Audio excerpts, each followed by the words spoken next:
We interrupt this program to bring you an important Wayfair message. Wayfair's got style tips for every home. This is Styles Mackenzie helping you make those rooms sing. Today's style tip. When it comes to making a statement, treat bold patterns like neutrals. Go wild, like an untamed animal print area rug under a rustic farmhouse table from Wayfair.com. Arr, fierce. This has been your Wayfair style tip to keep those interiors superior. Wayfair, every style, every home. You're driving down a desolate mountain road just after midnight. Trees crowd the shoulders like silent shadows, the branches clawing at the moonlight. There's no traffic, no lights, just you, the dark, and the steady rhythm of tires on asphalt. Then something breaks that rhythm. A light, too bright and too low, swoops across the sky and stops. Just hangs there, perfectly still, watching.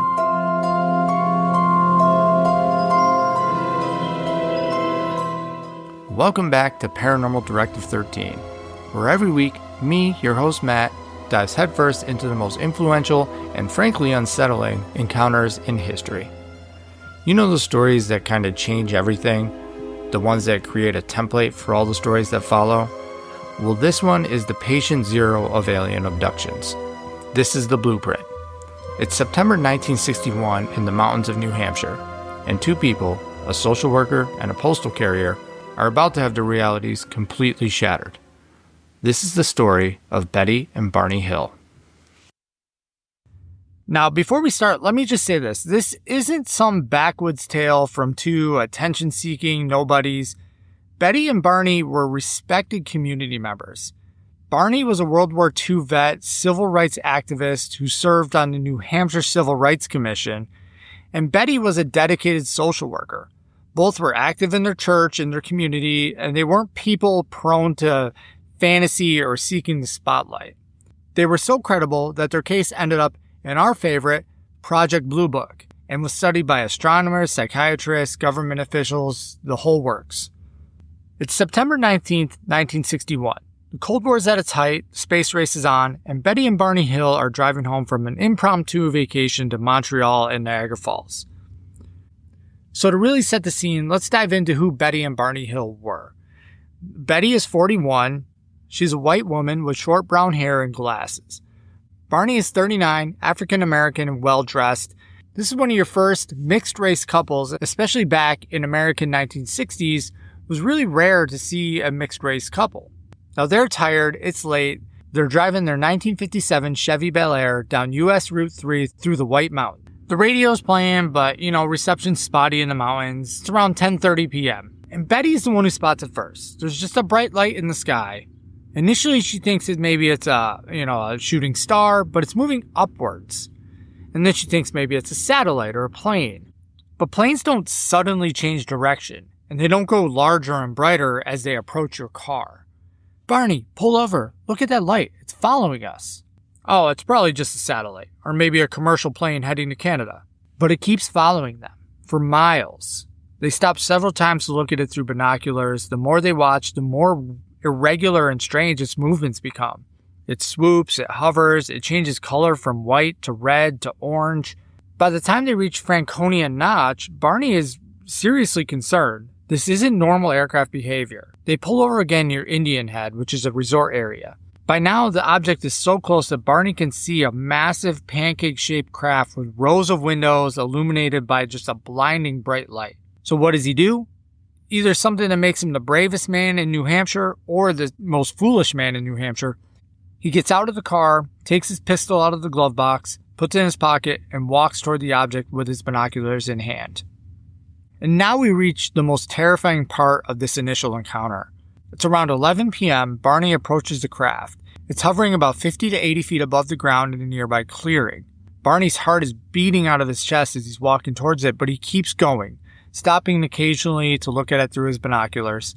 And through the lenses, he can see inside the craft. There's rows of windows, and behind the windows, he can see figures. Humanoid shapes, glossy black uniforms or suits, and they appear to be standing at, control panels or computers of some kind. As he gets closer, maybe 50 feet away from being directly underneath the craft, he can make out more details. The beings have large, bald heads. Their skin is grayish in color, but it's their eyes that really freeze them in place. They're just large, slanted, wraparound eyes that seem to glow with this weird form of intelligence. One of the beings, who Barney later describes as the leader, looks directly at him, and that's when he has this strange, inexplicable feeling within him. He describes that he could hear this thing speaking to him telepathically, telling him to stay where he is, don't move, come closer. Barney just screams out, I won't. And in a state of absolute panic, he tears the binoculars from his face so hard that he breaks the strap, runs back to the car screaming to Betty that they're going to be captured, jumps behind the wheel, starts the engine, and floors it. As they speed away down Route 3, something even stranger happens. They hear a series of strange electronic beeping sounds, their car starts vibrating, and they feel this weird tingling sensation pass through their bodies. And then, just nothing. A blank, a void in their memories. When they finally regain not even just consciousness, but just awareness of what's going on, they're 35 miles down the road near Ashland, New Hampshire, and it's about 3 a.m. They have no memory of driving those miles. They have no memory of the 2 hours of time missing. Those things have just simply vanished. They just, 1 minute we're in one place and the next minute we're in another place. And when they come around, they're just confused. Betty's asking Barney, where are we? What happened? I don't know. I don't know how we got here. They're confused and disoriented. They have a profound sense that something happened during those missing hours, something they can't or just won't remember. They eventually make it home to Portsmouth around 5 a.m. Exhausted, they go straight to bed. But before that, they do notice some strange things. Betty's dress is torn at the zipper, the hem, and the lining. Barney's shoes are scuffed and his watch has stopped working. Both of them feel just kind of unclean, like feeling like they really need to take a shower. And then Barney's groin area has a circle of wart-like growths that weren't there before. And then, different from things on their own person, they notice the trunk of their car has two perfectly circular shiny spots that cause a compass needle to just spin wildly when it's placed near them. Something happened to them on that mountain road, and something that they couldn't remember, at least not yet. The days following the incident were not easy for the Hills. Benny immediately called her sister Janet, who suggested they report the UFO sighting, which they did to Pease Air Force Base, which then forwarded the information over to Project Blue Book. But what they didn't initially report were the strange physical and psychological effects they were experiencing. Barney began suffering from high blood pressure, extreme anxiety, and a recurring ulcer. He couldn't sleep, and when he did, he just had nightmares about being examined. Betty, on the other hand, started having a series of vivid, disturbing dreams. For 5 consecutive nights, she dreamed of being taken aboard the spacecraft with Barney. And in the dreams, they were separated and examined by the beings Barney had seen through his binoculars. But Betty was meticulous. She wrote down every detail of these dreams in a 12-page report.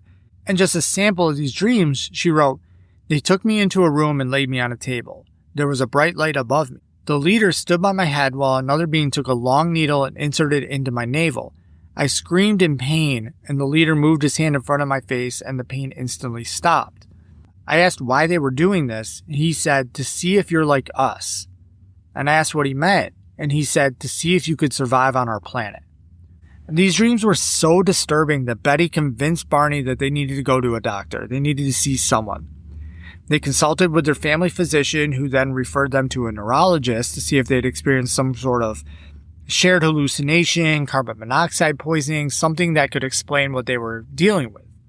And the neurologist found nothing physically wrong with them, but the missing time and shared trauma just remained unexplained.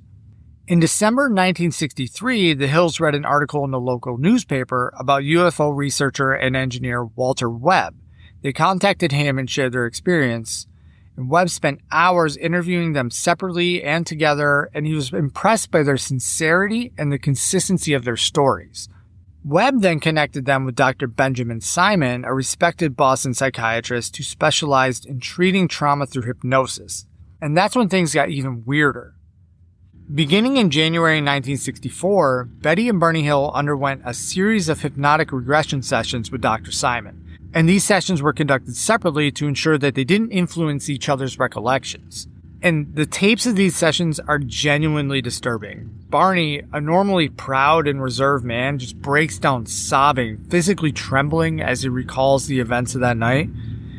And I'm going to play a clip right now of part of his hypnosis session so you can really understand the gravity and sincerity in his recollection of what happened and the sheer terror that he experienced. And I want to give you guys a warning before I play these clips because they do get pretty disturbing and intense. These are real clips of Betty and Barney's hypnosis sessions, and you really will feel the just horror and terror that they experienced during this event. So I just wanted to put that out there before this part plays, just so you're aware of what you're about to hear. He said, I know. You know he did. Yeah. Just stay there, he said to me. Yeah, all right. I'll dig in my head. All right. Pull the binoculars away. God, give me strength. All right. Pull him down. Run! Pull his binoculars down and run! God! It says, my God, give me strength. I gotta get away. Oh! Betty! All right. You gotta get away, Betty! All right. Calm down. I'm dying. I gotta get away. So what you heard there was Barney remembering what he experienced that night and just the terror that it instilled in him and that he still lived with just in the back of his mind that he couldn't consciously remember. And essentially what he describes was after running back to the car from viewing the craft, they continued to drive. But then a row of figures suddenly appeared in the road ahead. Barney braked hard, almost hitting them as he tried to stop as they were right in front of their vehicle. He recalled being taken from the car by the beings. He was conscious, but kind of in a trance-like state. He could walk, but he felt compelled to follow them. They led him up a ramp into the craft, and inside he was taken to a room where he was told to remove his clothes and lie on a table. And the examination that followed was clinical and precise. They scraped for skin samples from his arms and legs. They examined its ears, nose, throat, teeth. They plucked several strands of hair. They took samples of nail clippings. They placed a cup-like device over his genitals to collect sperm, and they inserted a probe into his rectum. Throughout the examination, Barney was terrified, but he was unable to resist. He recalled one of the beings standing by his head staring into his eyes, seeming to communicate telepathically that he shouldn't be afraid. And now Betty's recollections were even more detailed. And I'm going to play a clip of her recollections right now from what she remembered under hypnosis so you guys can hear what she explained in her recollections.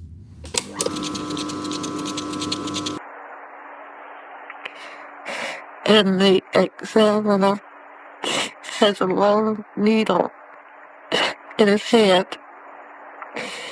And I see the needle. And it's bigger than any needle I've ever seen. And I asked him what he's going to do with it. And he said just a simple simple chirping. And I asked him what. And he said he just wants to put it in my navel. And it's just a simple test. And I tell him, no, it will hurt. Don't do it. Don't do it. And even though it won't hurt. And he sticks a needle into my navel.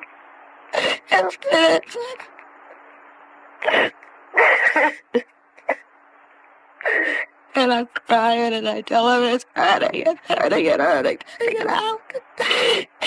And then the leader, he goes over and he puts his hand, runs his hand in front of my eyes. And he says, I'll be alright, I won't feel it.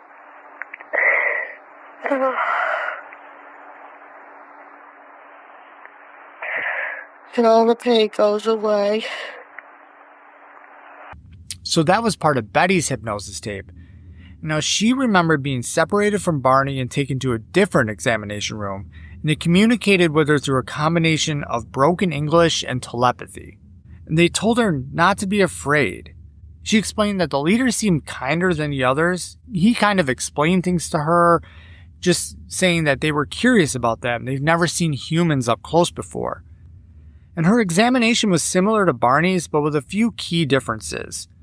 They examined her nervous system by running a device kind of like a comb over her body. They inserted a needle into her navel, which she described earlier as causing her extreme pain until the leader waved his hand over her face and the pain instantly vanished. They gave her some strange liquid to drink, and they also collected some of her hair and a piece of her fingernail. But most interestingly, with Betty, she engaged in kind of a conversation with the leader.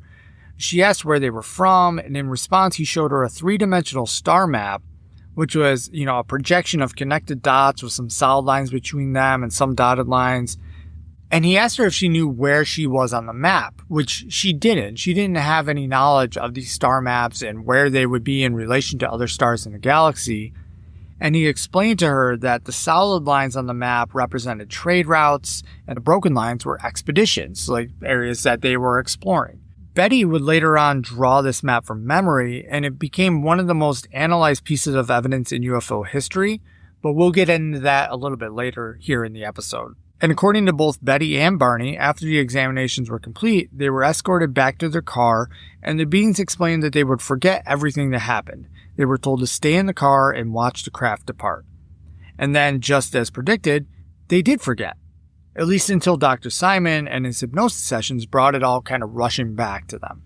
Now let's talk about what makes the Hill case so compelling compared to some other abduction claims. First, there's the physical evidence. The shiny spots on the trunk of the car, which caused compasses to malfunction, Betty's dress, which was torn in ways that matched her hypnosis account, the scuffs on Barney's shoes, the broken binocular strap, Barney's watch stopped working, and the circle of wart-like growths that appeared on Barney's groin area after the incident. But then there's also the psychological aspect. There was consistent accounts given by Betty and Barney under separate hypnosis sessions. They both experienced severe trauma symptoms after the incident. Neither of them had any prior interest in UFOs. There was just a straightforward way they reported the incident. They weren't trying to embellish it, not trying to profit from it. They were just telling someone, hey, this happened. But maybe some of the most important corroborating evidence came from outside sources. When the Hills first reported their sighting to Pease Air Force Base, they were told that the base radar had actually tracked a UFO in the White Mountains that night. The information was later denied, but multiple witnesses in the area reported seeing a bright, unusual object in the sky around the same time. And then we get into the star map. So in 1966, Betty's drawing of the star map was published in John Fuller's book about the case called The Interrupted Journey. And from that, an amateur astronomer named Marjorie Fish just became fascinated with this map. She spent years creating three-dimensional models of star systems trying to match Betty's drawing to any known stellar configurations. And in 1969, she announced that she found a match. The map appeared to show a view of our solar system from the perspective of the Zeta Reticuli binary star system, which is about 39 light years away. And the more remarkable part is that some of the stars in Fish's model weren't even discovered until after Betty drew her map.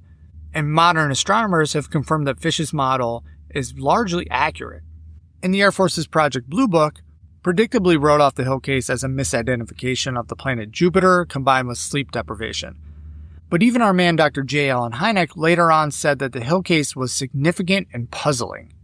The Hill abduction fundamentally changed how we think about UFO encounters. Before Betty and Barney, there were flying saucer sightings, and after them, there was abduction narratives.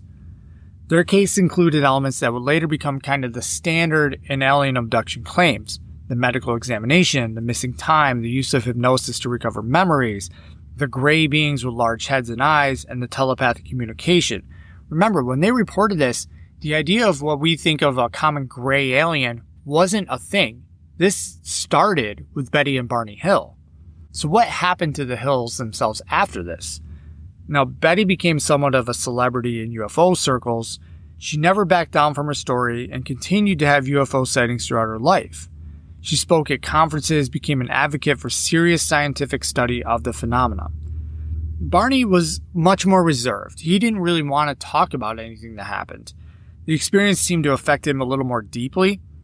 He continued to work at the post office, remained active in civil rights causes, but sadly he died of a cerebral hemorrhage in 1969, just 8 years after the incident. He was only 46 years old. Betty, on the other hand, lived until 2004, passing away at the age of 85.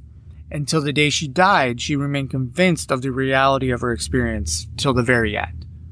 And what's pretty remarkable about the Hills is that they never sought fame or fortune from their story. They were reluctant witnesses who just wanted to understand what happened to them. They didn't want to profit from it. The investigation into their case was initiated by other people, researchers, scientists, J. Allen Hynek. They recognized the significance of their experience, but the Hills weren't the ones pushing for this to happen. And now, a renowned psychologist from Harvard, Richard J. McNally, described their case by saying, "The alien abduction phenomenon, in my opinion, shows how sincere, non-psychotic individuals can develop beliefs about and false memories of incredible experiences that never happened." Which is just a nice way of saying they hallucinated and made up the whole thing. Which to me is a load of crap. I understand that the brain can make things up and that the brain can do these different things that we don't understand.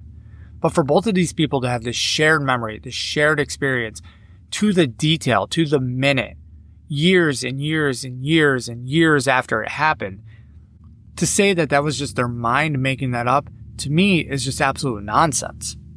So what really happened on that mountain road?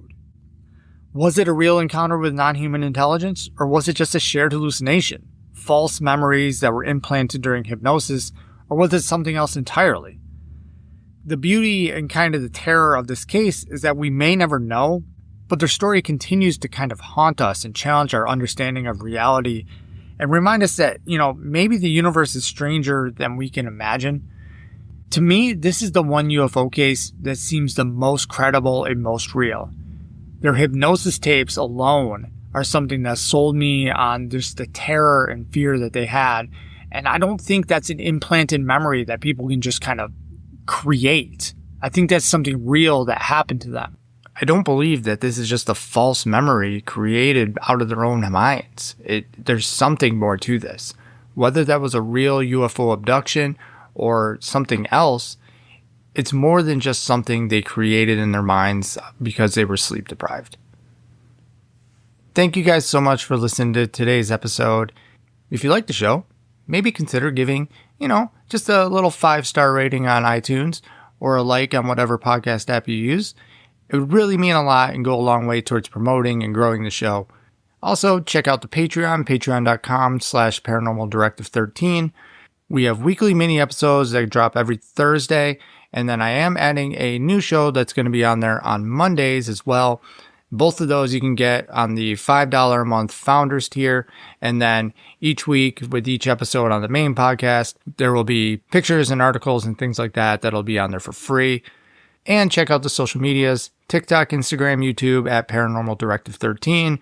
We do daily posts on there of little things that aren't big enough for full episodes or just little extra tidbits and things like that that don't make it into the show or just extra paranormal stuff that we want to put out there that aren't on the main show. And I'm always looking for suggestions for a new topic for the next show, so please send those over paranormaldirective13@gmail.com. I check it every day, and I'd love to hear what you guys want me to take a look at so we can put that out for you too. And if you're driving down a mountain road late at night and you see a weird light in the sky moving like it shouldn't, maybe don't get out of the car and check it out.